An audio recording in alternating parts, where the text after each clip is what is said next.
What's going on, guys? It's Dave And Mike. with SWILL Radio. All right, so what are we talking about today, Mike? I'm glad you asked that question, Dave. I got a good earful for you guys today. Got a good show. It's called Love After Lockup. It's actually on WeTV. If you guys have that channel, which I think most people do have that channel. Have you ever heard of Love After Lockup? No, I've never heard about that. What's that? Really? I'm surprised, man. Well, all it is one of these shows where people they have like an inmate that they correspond with in prison. What? And they get out of prison and they meet up for the first time in person and they get married. Wow. That's pretty much how it works out. Pretty simple, pretty cut and dry. Nothing too special. All right, so first off, we got these two people right here, Lamar and Andrea.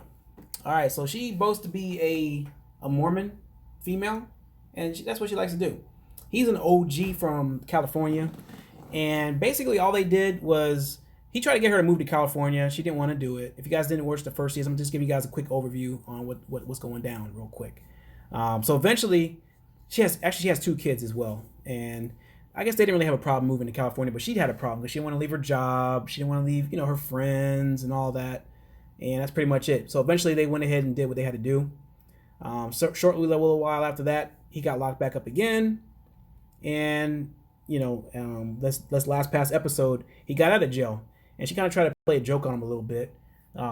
She played a couple jokes on this guy actually, and she was like really serious about it, and it was actually believable. I thought it was like, what? She called him up, or actually he called her up on a payphone across the street, just getting out of jail, and she was parked across the street, whatever the case is, and he's like, hey, I'm out of jail, and she's like, oh, you get out today, basically. And he's like, yeah. I don't know. It's just kind of funny the way you have to actually watch it to get that laugh off of it. And then they get in the car and they're driving off and they're having a little discussion. And she's talking about how much she had to step her game up as far as making money. So she told him that she sold his car. And he was like, what? And you could tell he was pissed. He's ready to jump out the car right then and there. Just get out of the car. And that's pretty much their story right there.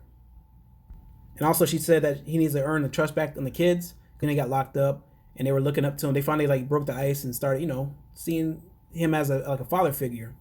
So he has to pretty much build that relationship back. All right, so next we're going to talk about Marcelino and Britney. What do you think about the show so far? Sounds really interesting. You sure? All right, I'm glad. People dating inmates, so there's a chance for me if I get locked up. You're telling me. Okay, cool. We'll find you a chick. Yeah, we'll get you somebody, man. No problem. Thank you. I appreciate it. I got you, man. Don't worry. I got you. All right, so Marcelino and Britney. All right, so basically with these two, she was in jail. He's an ex-Marine. Marine? Yep, Marine Corps, Semper Fi, all that good stuff. Of course, she got out, and she has some friends. Now, one of the stipulations they can't do when they get out, I guess they can't hang with other felons, but she does. She has her friends. She has an ex, which is a female, so they have some lesbian action, of course. Marcelino found out about it, so he wasn't really happy about that. He was like, no, man, I don't want you hanging around anyone, because he's really legitimately trying to be like her protector. He doesn't want anything to happen to her. He doesn't want her to go back to jail for any reason. So if there's a rule she's breaking, he's letting her know about it. He gets really mad and really angry about it. So her ex comes around a lot, and he's like, what? You actually had her come in our house and this and that? And she was like, yeah. And of course, this guy went off. And yeah, that's pretty much it with those two. All right, so next one we're going to talk about Kaitlyn and Matt. All right, so a guy was in prison. She was not, of course. Of course, these people always pay for everything in prison for these people. Then they finally meet him. When he got out of jail, they were driving around the car, and she wanted to see his package and everything. So of course he whips it out. She looks at package. Whoa, what? Yeah, man, right on the spot, right in public area over Whip here. It out. Yeah, man, lewd activities going on over there. So yeah, they did that. Then they're driving through the woods, and he's like, I can't wait till we get back to the house. Let's do it right now. And of course, they get out of the car, and what do? They do it in the woods. Oh, nice. Yeah. Some outdoor fetish. Yeah, man. Some of that prison sex, bro. He's got that prison D. He watched this thing off me yet. But yeah, I mean, he's talking up a good game to her, telling her, hey, we're going to get our own place together. We're going to have all these many kids and this and that. I'm going to get a great job. Talking up a good game. And she's like, okay, she's buying into it. She's paying for everything. So I remember he had an interview. And the guy was like, hey, I want you to go up there and do this, do that. And it was something simple. But the guy was like, I got some brand new shoes on. I don't want to mess my shoes up. So he was like, no, I don't want to do it. So pretty much long story short on that one, it was pretty much he was just like, I quit. You can take this job and shove it. So he quit that job. And she found out about it, and he tried to make it like, oh, the guy tried to belittle me and talk all this mess, which he kind of did, but he really didn't until he was mouthing off to the guy, and that's pretty much how that went. Shortly after that, they met with her mom, so she can make amends with her mom. They had like big arguments back in the day, but they're trying to like mend everything up and other things like that. Shortly after that, the mom died because she had like a drug addiction. I think she overdosed or something like that. She died of something to do with drugs, but she didn't really had a chance to say she loved her or anything like that. WTF? That's crazy. Yeah, that's pretty much it for them. And I think right now they're still broken up because they don't really have their story on this new current season right now. Okay. All right, so next on deck we got Scott and Lizzie. All right, so of course she was in jail and he was not. This guy used to be, I guess he was a truck driver or he was something where he made some decent money because he was pretty much her trick and he was giving her a lot of money.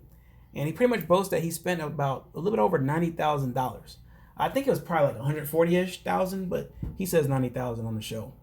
And this guy is like, I don't know, man. I guess he fails at life trying to get like chicks or something like that. I guess I don't know.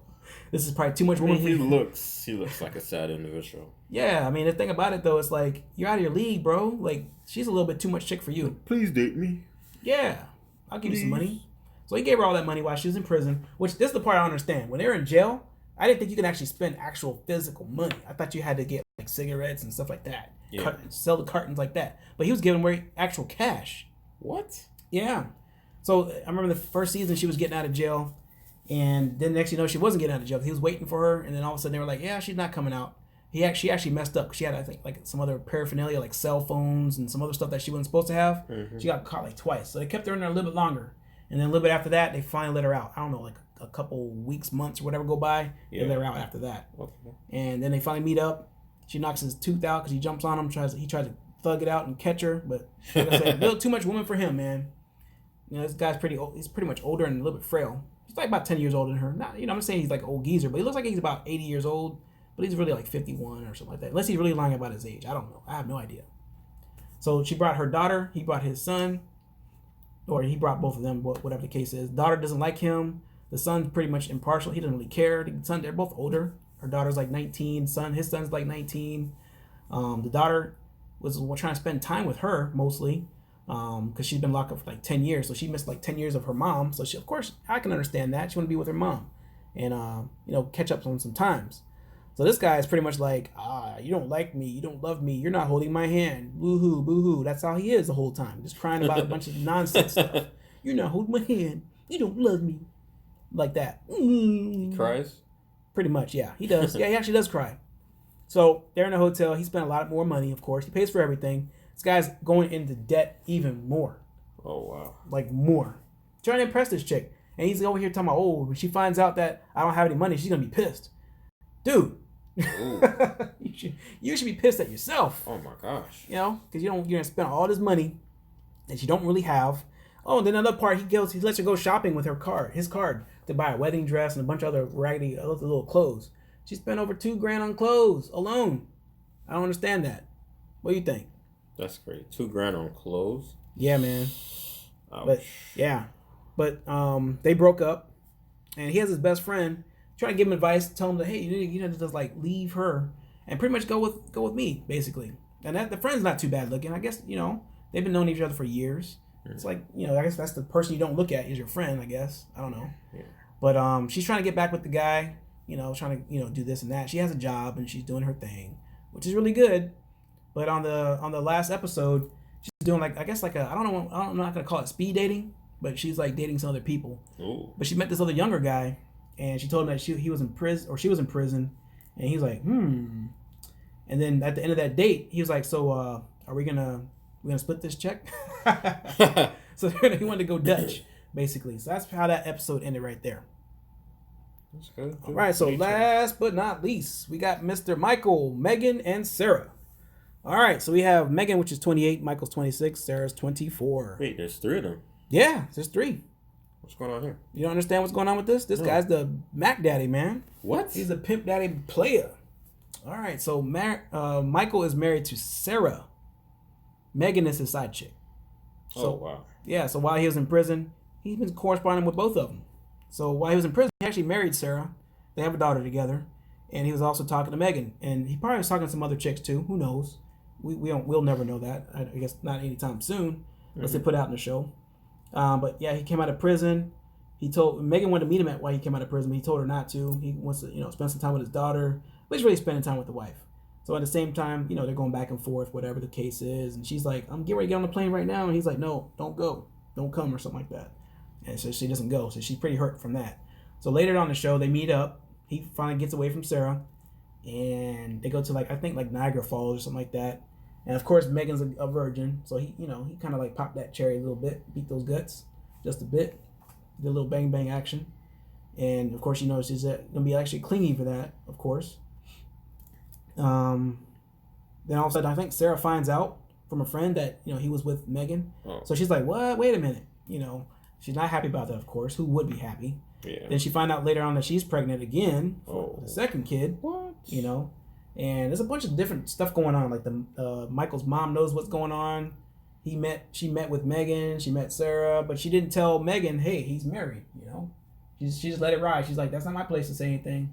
But I kind of think it is her place to say something. I mean, you don't let some stuff go on like that. That's kind of extreme, Very extreme. Yeah. So then finally Megan and Sarah, they meet up. And she's like, "You know who I am?" And Megan's like, "Don't be asking me all these questions." That kind of stuff. It's like a bunch of petty drama going on, a bunch of chicks, It's one of those things where it's like, well, just start duking it out. I'm ready to, got my popcorn ready to see some scrapping going on, That's what I'm waiting on. But, that's pretty much that. And there's a bunch of stuff on social media that they both, fight about. And we'll go over all that good stuff, guys, because we have some good content coming out with just these two alone, period. Yeah. So then, of course, Michael goes back to jail again because he misses one of his little meetings for his parole officer. He was literally a couple minutes late, and they handcuffed him and took him in. Oh. So when he came back out, of course, Megan wanted to meet with him or be there. Sarah wasn't there, but Michael's sister and his mother were there. And the mom was like, "I don't know how I feel about her being there. I don't want her coming to my house and stuff like that." But they talk and this and that, and that's pretty much it.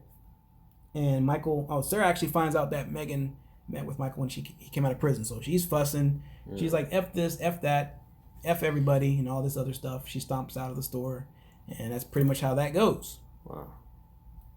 So yeah, this show comes on Fridays on WE. I think it's 9 p.m. Eastern, 8 Central. But yeah, it's definitely a good show. It's one of those shows that I never would have known that I would be watching because I never even knew it existed. I just found it by accident, and that's how pretty much it goes. So you think you'll probably watch something like this, Dave? Yeah, it sounds pretty interesting. A lot of drama going on with a lot of the castmates.